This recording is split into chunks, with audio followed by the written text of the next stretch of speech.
Hey everybody, I'm Carrie. I'm Maddie. Welcome back to Book Club. Hi everybody. Welcome back to Book Club. Welcome back to Book Club Season 3. It's not Season 3. It's the bonus episode for Season 2. Whatever. Happy New Year! Happy New Year! Happy New Year! Anyways, this is going to be a little tiny mini episode before we actually start Season 3. And Or if you ask me, it's Season 3. It's the middle. It's, I don't know. Nobody Fuck knows off. what's happening, okay? Nobody knows what's happening in between the holidays. Okay, I hope everybody had a really great Christmas. We are going to do a little 2025 book wrap-up and a little bit of a pop culture wrap-up, too, because I have some questions of things that we are leaving in 2025 and things that we might not be leaving on our way to 2026. So, I also can't see for shit, so I'm going to take these little fun glasses off and put on my regular glasses. Mrs. Blind Wow. Girl. Hi everybody, I'm back. I don't know why I got the glasses instead of the headbands. They had a packet of them at Target and I just didn't want to spend the money on a packet. So here Fair we are. enough. What can you do? Fair enough. Okay, I'm going to pull up. Let's do our little book wrap up. We posted a couple of shorts where we kind of already talked about this. I'm really sorry if you can hear the car alarm going on in the background. Car alarm? There is a car alarm. Somebody's car is freaking the fuck out. None of my business. Okay. So, if I'm going off of what we did in our little shorts, my top book series of the year was probably Once Upon a Broken Heart. I finished the year on that series, and I thought it was really incredible. I love Stephanie Garber so much. It felt so magical, and it was incredible. I love all the characters, and I feel like I truly am Evangeline Fox. Period. Once Upon a Broken Heart is so good. My top series of the year, hands down, by far, Crescent City. And that's really fair. One of One of the best series I've ever read. Yeah, I have read the first one. The next books on my TBR are the next two, so I will be reading them very soon. And our first actual few episodes of season 3 of Book Club is going to be a 3-part series, 1 episode a week on each of Crescent City books. We're throwing it back should be to how we used to we're do throwing it. it back. Yeah, it should be a really fun first few episodes that we will start posting about later in January. So keep an eye out for those. And the episodes will probably get posted end of January / early February. So keep an eye out and start reading Crescent City if you haven't already, because that's what we're going to be talking about. I would say some other really big, 5 stars of the year. Song of Achilles, actually at the time, didn't rate it 5 stars. I read it back in February, March. But it left such an impression on me so that good. I actually do think it is 5 stars. Looking back, another book kind of up there with Song of Achilles that at the time I don't think I rated 5 stars. Fable by R.F. Kuang. Hey, that book for sure made an impression. That book left an impact. That's for sure. And then one I think was really popular that a lot of people rated really highly, and I think it's well earned. Alchemy of Secrets by Stephanie Garber. She One did of the best books I've ever She read this did year. Once Upon a Broken Heart, and Alchemy of Secrets is going to be a series as well. All of her world building is some of the I think it's the best world building. It's the most digestible. It's the most magical and whimsical of any other book series I've ever read. And that's including Sarah J. Maas. Sarah J. Maas is my top author of all time. But Stephanie Garber is actually very, very close second because of the way that she writes her magic. It's so unique. And her worlds are so whimsical. You'll never experience whimsy the way that Stephanie Garber can create whimsy. No, it's and to so good. Make does Alchemy of Secrets count as, is it marketed as a YA? Because I know Caraval and Once Upon a Broken Heart this are is her YA. first adult series. Ooh. Yeah, this was her that first is like exciting. adult fantasy. So That's very exciting. You actually can read Alchemy of Secrets. Like, say if you don't like to read, like if it like adult can mean like smutty a lot of the time, but like I feel like you can read Alchemy of Secrets and it's not adult in that way yet. I would love for it to be. I would really truly. love for it to be. I won't complain if that's what especially- happens. Especially after reading Once Upon a Broken Heart. Once Upon a Broken Heart is YA. It's in the same universe as Caraval. But there's some scenes with Evangeline and Jax where I'm like, guys, be so for real right now. Be so for real right now. He's ripping off her clothes. And that's good Brother. stuff. And that's good stuff. But that is good imagine stuff. or not imagine me. What's that? Shatter Me is also considered YA, and there's actual like it's not They're smutty actually having smut, sex. but like it's more. It's not completely closed door though. It's like Yeah. door cracked open. Yeah. It's a lot of very strategically worded chapters. Yes. Yeah. Yeah, but you know what? Listen, if I could find all the YA books that I'm absolutely obsessed with and make them just adult. Yes, thank you. Kai Azar, I need that.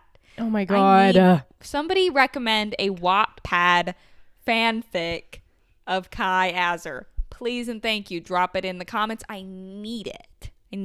Badly. Brother. Yeah. And then also, we had this in our little book award short. If you haven't seen our little wrap-up shorts, go to... Sorry about my dog freaking out and barking if you can hear that. Go to our social medias, go to our YouTube channel, whatever, and look at our shorts, and you'll see, like, very rapid fire... Oh my god, my dog is freaking out so bad. That's okay. Of, like, different books that we, like, were giving awards to this year, and one of the awards was the sluttiest little rom-com. And that obviously goes to Heated Rivalry. You already know who that's going to. It's going to those little gay hockey players. You already know those damn gay boys. Mm-hmm. I'm obsessed with them. And it's so good. And I can't wait for season 2, truly in my heart. And hear me out. Connor Story, who plays Ilya in the Heated Rivalry TV show, that's Achilles. That is Achilles. That's literally Achilles. And, that is before I even knew who he was. That's how I was picturing Achilles. Yes. No, same. And hear me out. I think you might like this. Hudson as Riddick from Fourth Wing. I've seen this. I agree. He would be agree. so And good. Did you know what? as I actually Riddick. agree. I think he would be an incredible Riddick. He would be so good. It would be so good. good. It'd be so good because, God, you know what? I don't even have to explain it. It would just be delicious and incredible. No, it would be I need to hear iconic. that actor dressed in flight leathers saying, I fuck like a third. I need to hear that, actually, on the big screen. I agree. So I agree. it's really important to me, actually. And then I think I had probably... Yeah, Quicksilver was my last, I guess Kingdom of Ash was my biggest read of the year. I've posted that everywhere. Obviously, I don't have to explain that. It's Kingdom of Ash. We finished Throne of Glass, very beginning of the year. But Quicksilver was another really big read for me. It got me out of a reading slump in November, and I was obsessed with it. I flew through it. But Brimstone was really good. I had a great time, but it did feel like all over the place. Like it had a lot of... There was a lot of new extra, world building for a second a lot of book. new world building, especially for a second book. And I don't know what I feel like I prefer. If there's gonna be a lot of world building and things that get complex, I feel like I would rather it be in the first book than in the second one. I do understand why, marketing wise, and why authors do that. It's to get you hooked on the first book, and then the second book you kind of build on the world. But it just felt like there was so much in the second book, and the world building in the first book felt so digestible. It felt like, to the me, second it was book did not. very similar to From Blood and Ash, where the first book was so good and it gets you hooked and you're foaming at the mouth over the first book. And then when I read A Kingdom of Flesh and Fire, I was like, what the fuck? Because literally every element of fantasy that you can think of, somehow the editors told the authors that, oh, this needs to be in the book. Every single element of any fantasy that you've ever seen, that needs to be included in this book. And I feel like that's what happened with both Brimstone and like A Kingdom of Flesh and Fire. Like, okay, we don't need dragons and vampires and werewolves and fae and like we can, like, it's just, that feels a little excessive. Like, I don't think we need all of that. Yeah, no, I agree. Like, this isn't a Dungeons and Dragons campaign. We can sometimes like it doesn't need to be that like fucking complex, in my opinion. No, I agree. I think it got a little out of hand, and I think it could get rounded off. I don't know how many books are supposed to be in this series, but sometimes it's to do less is better. Like, when you start adding in a bunch of crazy shit, I'm like, okay, I can't. It no longer feels like I'm in this world. It feels like the world keeps changing constantly and I just have to keep up. Yeah. If my dog doesn't stop barking, I'm going to crash out for real. I can't hear him, so I think it's fine. Well, hopefully he's not really picking up on the mic because he is so obnoxious and loud and bad. Another book that was really disappointing for me this year was Bury Our Bones in the Midnight Soil by V.E. Schwab. I really love V.E. Schwab. We read Invisible Life of Addie LaRue as like our book hangover book after ACOTAR, like way back in the beginning of book club. And we loved it. But then I read Bury Our Bones in the Midnight Soil. It's her most recent release. I got it for Book of the Month. And I filmed, it was part of one of my YouTube videos that we did on our channel. And on there I reviewed it, you know, kind of about covering things I'm about to say, that it was just like, had a chance to be really great. Got recommended that it was like feminist vampires, and it kind of was, but by the end, like, it had so much build up. It just wasn't very plot driven.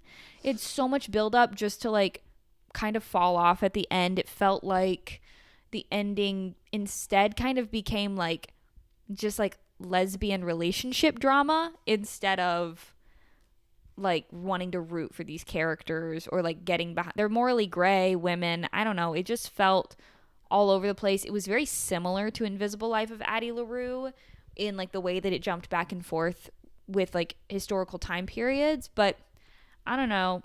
I was just kind of like let down at the end. I remember thinking like, wait, that's it? Like, that's what happens? So that was a really big disappointment because it was on my TBR for a long time. And when I finally read it, I was like, what the hell? What the hell? It should have stayed on the TBR. I haven't read it yet. But another book that I feel like I mentioned in the video that I was kind of disappointed by was Onyx Storm. I was a little disappointed by Onyx Storm. Looking back on it, like, obviously at the time I was eating that shit up, and I think I did rate it 5 stars, like, initially when I read it. But looking back on it, I don't remember fuck all from that book except for the damn cat. No, I agree. And I did thinking the same that thing. like, I think I rated it 5 stars, and it. I just don't think it was 5 stars because it follows that same theme in like Brimstone and From Blood and Ash, where it was like, all of a sudden we're getting all of these new islands, we're getting all of these new places, we're getting all of these new characters and new shit. And I'm like, okay, we're 3 fucking books into the series. Like, why am I getting I can kind of get behind it because it's right. It's only like, the Brimstone second. Is the second book. Yeah. And it's like, okay. I mean, even in ACOTAR, you got a lot of like world expansion in the second book. Yeah. So it's like, I guess I can kind of understand that. What I didn't love was like all the random different species that we're getting. But like with Onyx Storm, it was like, wait, we were in a very specific type of fantasy world. And then now I'm like, I don't know what's happening. I don't even anymore. remember what's happening. I know that and I remember the last Yaros page has alluded to the fact that like Xaden might have like a villain arc possibly. Yeah. And I'm just like, I don't know. I also think that after reading multiple other fantasies, I think Violet is one of the worst FMCs fucking ever. I just don't like her. She's whiny. She is, I don't know. And like, to me, you know those like trends where it's like, oh, is this book couple gonna stay together? Violet and Xaden have no chance, in my opinion. Yeah. They're not staying together. They're not stable at all. And it's like, listen, I love an enemies to lovers. I love Xaden. I think he's a great morally gray MMC, but they're not like they have this, it feels like they have the same argument every single time they talk. Yeah. And like with like in ACOTAR with, I'm not going to spoil it if you haven't read ACOTAR yet, but like with Feyre's love interests, like the arguments change, the conflicts change, they grow and evolve as they grow and evolve. And 3 books into a series, when it's each still book the same is, like, thing, huge, it still feels like, okay, that's kind of getting old. Like, are y'all not learning, you know? So however, no, I agree. I'm on a still holding brighter out side for it. Yeah, no, for sure. Like, I will be reading the 4th book. Like, Rebecca's writing is insane. That's kind of how I feel with, like, Kelly Hart. Like, the writing is so is good. addictive to read. Yeah, like, it keeps you engaged, for sure. It's not, like, a hard read. It's just, like, okay. When you start to whatever. break it down, you're like, wait, what the fuck happened? It's Yeah, a matter when of you things start that, to, like, leave look an back on it. impression. Yes. Because there were books like A Song of Achilles. I read that almost a year ago, and I remember it. Like, I remember the events that take place for the most part. Yes. Yeah. No, 100%. And then I read Brimstone. I don't 2 remember weeks ago, shit. and I couldn't tell you most of what happened in that book. I don't remember. Besides, like, anything. some dream fucking. Yeah. On a brighter note, a book that like really rocked my socks and I was pleasantly surprised by was Binding 13 by Chloe Walsh. Carrie hasn't read this yet, but she's going to in January when she comes to visit me. And I'm gonna reread the first 2 and then we're gonna finish the series. But that series was fucking crazy. I've only read the first 2, Binding and Keeping 13. But I was so pleasantly surprised. I thought it was going to be stupid. And like, I genuinely thought I would rate it 1 star. Like I didn't think I would want to finish it. And I think it's going to end up being I think The Boys of Tommen is going to end up being one of my favorite series ever. And I can't wait for you to read it. I'm excited to read it. And I also wasn't really excited about like the concept of it, but seeing Maddie's reactions to the first 2 books, I'm like, okay, yeah, I've got to read this. Oh yeah, you're gonna love it. You're gonna love. And I think too, I read a few like regular rom-coms this year. I really loved First Time Caller, loved The Hating Game, and like those were, and The Deal. All 3 of those The Deal were like traditional rom-coms. The Deal was a hockey rom-com, and there's something about it. Like I definitely don't read rom-coms as often as I used to. However, there's something about just like a quick little read, like a quick little like smutty little rom-com that feels so exhilarating, especially as like in between fantasy books and whatever. Like it's like a nice refreshing is when we read. Yes, springtime is when Maddie and I read most of our rom-coms of the year. And though we had 3, I mean, I had 3 really good ones. First Time Caller I thought was great. It was a book of the month. And they were like, she was like an older woman, which I really appreciated. Not older, but she was like almost 30 compared to a lot of rom-coms where it's like fresh 18. Hey, fuck out of here with that. Yeah. The Deal, obviously a hockey romance. Maddie and I are gonna devour it, and my boyfriend actually just bought me the rest of the Elle Kennedy series for Christmas. Super sweet. But now I have them all, so I definitely will be reading those in 2026 as well. And then The Hating Game was just like, it's a really old rom-com, but it's just like a classic, and I understand why it's classic. It was incredible. It was so good and really fast-paced, and I loved it. I think I only read 5. To the rom-coms. I think I only read 5 rom-coms this whole year, and I don't think I liked really honestly a single one other than The Deal. At the time when I was reading them, I was like, oh, this is so good. And like a lot of them, like I think we read Book Lovers, and I liked it, but looking back on it, I don't remember fuck all from Book Lovers. It's not like, to me, honestly, People We Meet on Vacation stuck with me more than Book Lovers. Yeah, I agree. And I actually, People We Meet on Vacation was not my favorite. Beach Read is Emily Henry's best book. But you know what we do have to read this year? Happy Place. I think I want to reread Happy Place really bad because I read it way before I was like really reading things. And so I don't remember a ton of it, but I do remember reading Happy Place and being like, whoa, this is emotional. And it gives the same vibe, like location wise, sort of beach read. It's like it takes place in like coastal Maine, which is, I think, really fun. Cutie. So, and it has a lot of themes of like choosing what you want to do with your life instead of what people are saying you should do with your life. And I think it's really good. The MMC, and that's not my favorite by far, but I do like the FMC. I think Beach Read is definitely Emily Henry's best book, but I've heard good things about Funny Place too, or Funny Story. That's what it's called. Yeah. Funny Place. But I do remember we read Book Lovers. We read Great Big Beautiful Life. We read It Happened One Summer. It Happened One Summer was cute.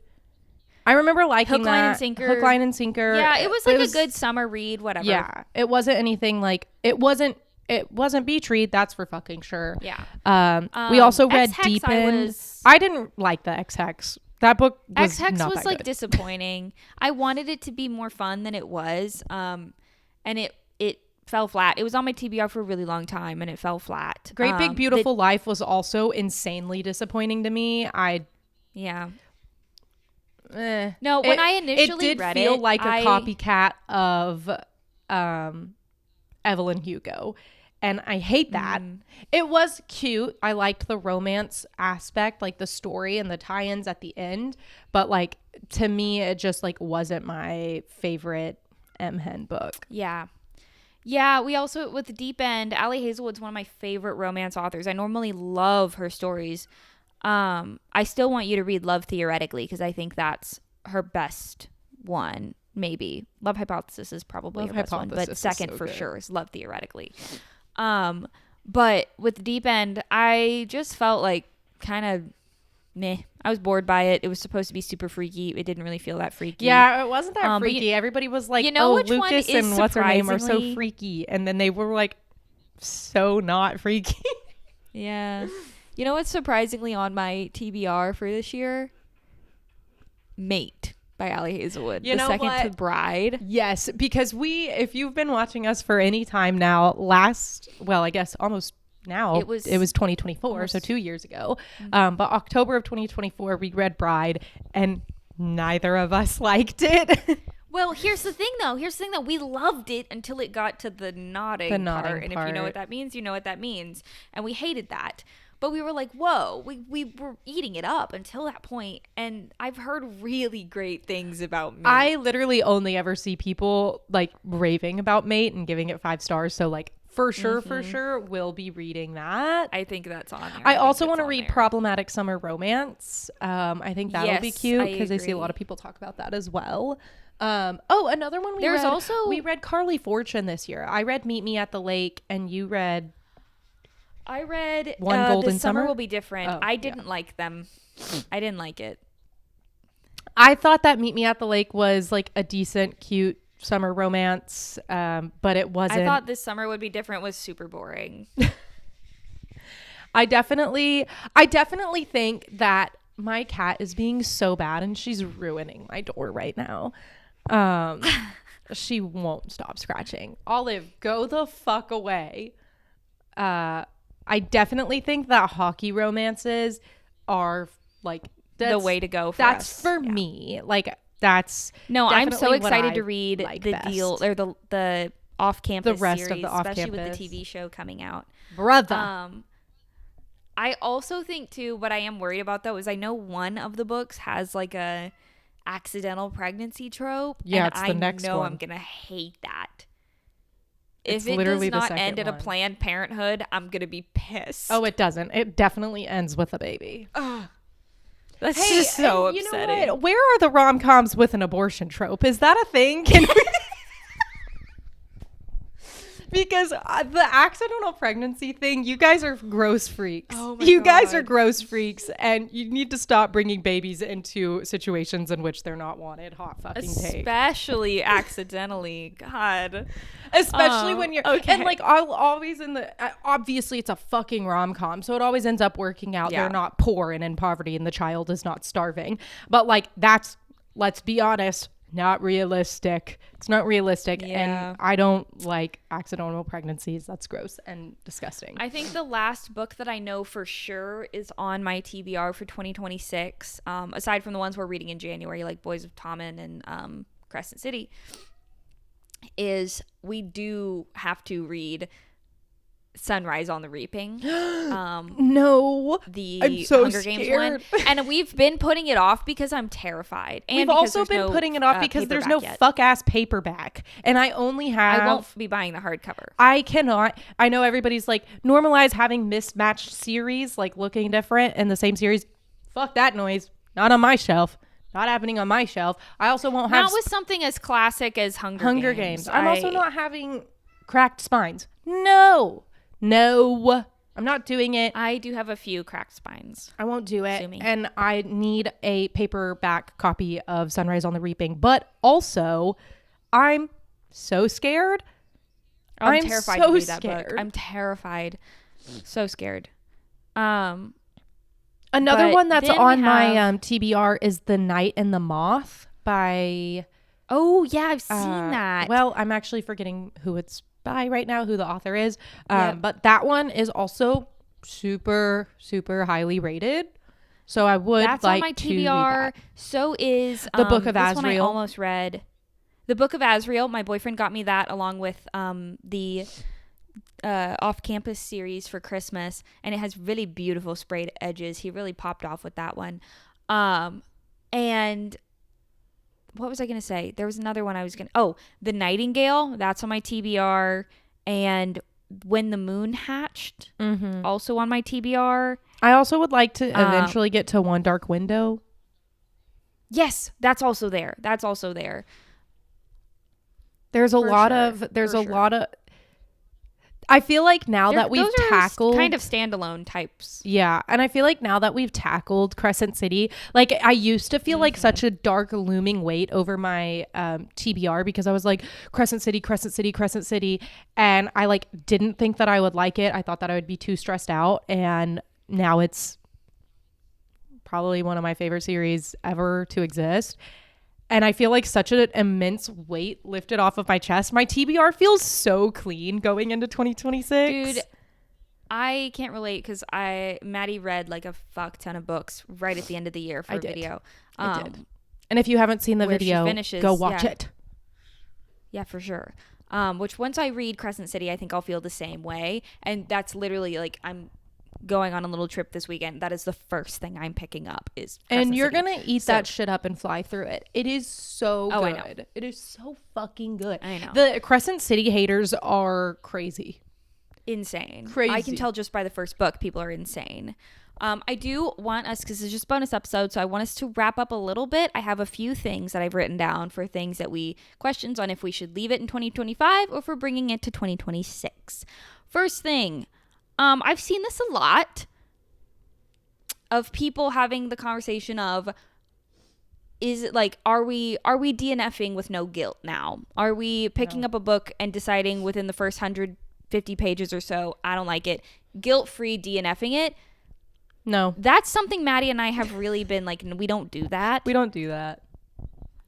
Yeah, I think I won't pick up books that I really feel like I won't like. I won't be buying it if I feel like I won't like it. Yeah.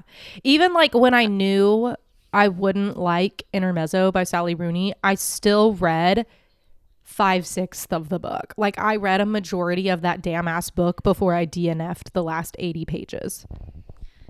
Yeah, It's that's just kinda how like- I felt pucking around, but I feel like I won't. I forgot about that. I don't think if it's a book that big, if I hate it that much, I don't think I'll be reading it. I'm not going to DNF just casually whenever, herever. But if I do decide to DNF a book, that means that it's so bad to the point where I'm donating it. I'm taking it to half price books. I'm taking it to like I don't know, anywhere else. It won't stay on my bookshelf as a DNF'd book. And I know a lot of people do that to like make it to where they're, once you have 1,000 books, it's technically considered a library. So a lot of people do that so they can be like, oh, I have a library. To me, if I don't finish that book, it's not counting towards my bookshelf repertoire. Yeah. Another, like, also, I'm just not really bought in on, like, if I don't like I feel like a lot of the times there's, like, pressure to read a book. Like, when we read Carrie by Stephen King, I felt like there was a lot of pressure to, like, read classics and understand what the hype is. No, if it's a male author, I don't actually think I care to understand the hype, because I think you guys just like to hype up mediocre ass fucking men. And I'm not reading the only male author. Well, I'm going to try a few male authors this year, but the only male author that I've read thus far in my reading journeys and actually enjoyed their writing is Pierce Brown. So Pierce Brown will continue to show up on my shelf because that man can write a fucking book. But like Stephen King, you guys are fucking liars. Fuck that guy. He's a freak ass weirdo too. And he's not going on my shelf. He's a bad writer. And I'm not going to feel... I will say, I'm interested to see about Brandon Sanderson because everybody talks about him. I do think Brandon Sanderson is a pretty good with writer. But he might be. But at the same time, we've had bad luck when it comes to male authors. Like, everybody loves to hype them up. And then you read the book and it's like, oh, an illiterate fourth grader could have written this. Yeah. And it's like, oh, well, these are the same people like shitting on Sarah J. Maas. And I'm like, okay, well... I don't know what y'all are reading then. We must be reading different books. Yeah. Not really sure. No, seriously. Next thing of what are we leaving in, are we leaving this in 2025, taking it to 2026? I'm just going to say this right off the bat. Performative male reading dudes that sit around at coffee shops with some fuck ass book that they don't know anything about, just to like take up space, they need to be left in 2025. Yeah. These are the same men who are in the Book Talk Girl comments, either shitting on books or trying to comment on books, on how women are reading books or romance or anything about it. Actually, it's not for you. So if you could leave your criticisms at the door and turn around and walk away, nobody wants to see it. Yeah. Or like I keep seeing TikToks of like biker guys, like just hanging out outside of a Barnes and Noble. Hear me out. That's predatory. That's predatory. Anything else, or like the performative guys, like in a Barnes and Noble. Like I saw two girls. They made a TikTok and they were just like walking around a Barnes and Noble, and around every single corner was a man. Hey, why would a man be there? Why would a man be there? I think overall, just so you can sit there and shit on all of the books that women like to read. I don't want to hear it. Right. Stay in 2025. Nobody wants you in 2026. And they didn't want you in 2025 either. Should be left in 2025.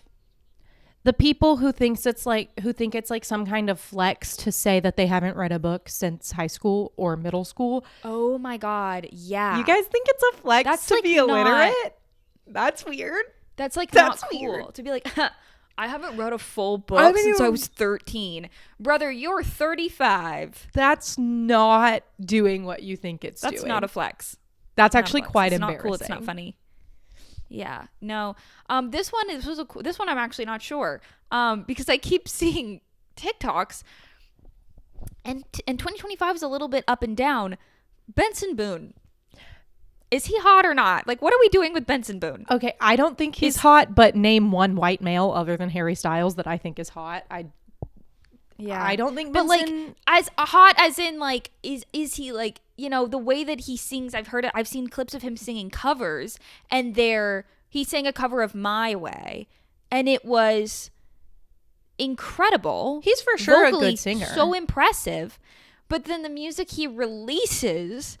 You lost of me his own for accord. For good. He lost me with Moonbeam Ice Cream. I don't know what that was about. I don't think Benson Boone is a bad person, and I definitely don't necessarily think that he like deserves all the hate that he gets. But at the same time, people who are like Benson Boone and Harry Styles are on the... No, they're not.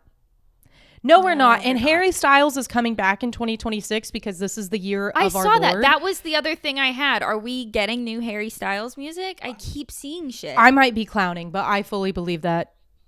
Harry Styles 4 is on the way, and truly thank God for that. And then I also, but I don't think thinking Vincent this one Boone and him are on the same wavelength.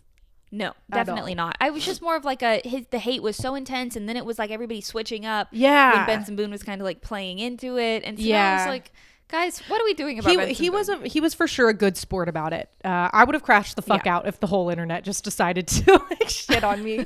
So like he was for sure a good sport about it, but Moonbeam Ice Cream, I don't know. I think he should do more covers. Maybe go on Broadway. He has a great Broadway oh my God, voice. he would be amazing on Broadway. I do think that would be amazing to see. Something we're definitely taking into 2026. I speak for the both of us when I say gay hockey. Oh yeah, the gays. Gay hockey. The gay hockey specifically. Yeah, no, we're taking that for sure into 2026. Thank you so much. And then the last one I had on here was this, wondering, who knows, do we think we're going to get any more Taylor music in 2026? Yeah, you think we're going to get another Taylor album, maybe Vault Tracks? Would be great. Okay, and I might be a fucking clown. I'm really holding out for Taylor Swift and Harry Styles. But the theory of the Tortured Poets Department, the life of a showgirl, and her 13th album being the something else. Yeah. I really, really, really am bought into this idea of album 13 being fucking crazy. So crazy town.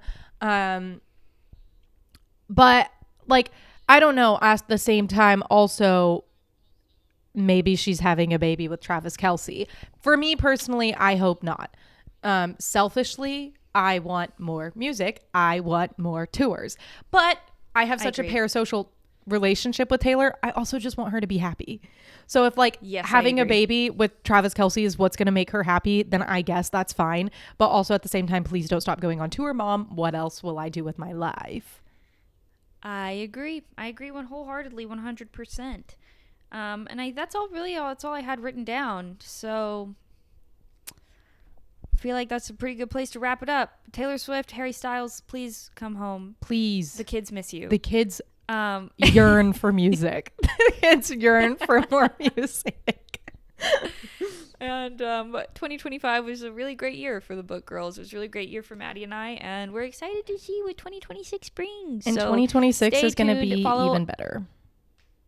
Follow us on all our social medias, TikTok, Instagram, YouTube, Spotify. Season 3, we will also be starting on Apple Podcasts. I don't have a real reason for why we didn't do that before, besides we're lazy and we didn't want to figure it out.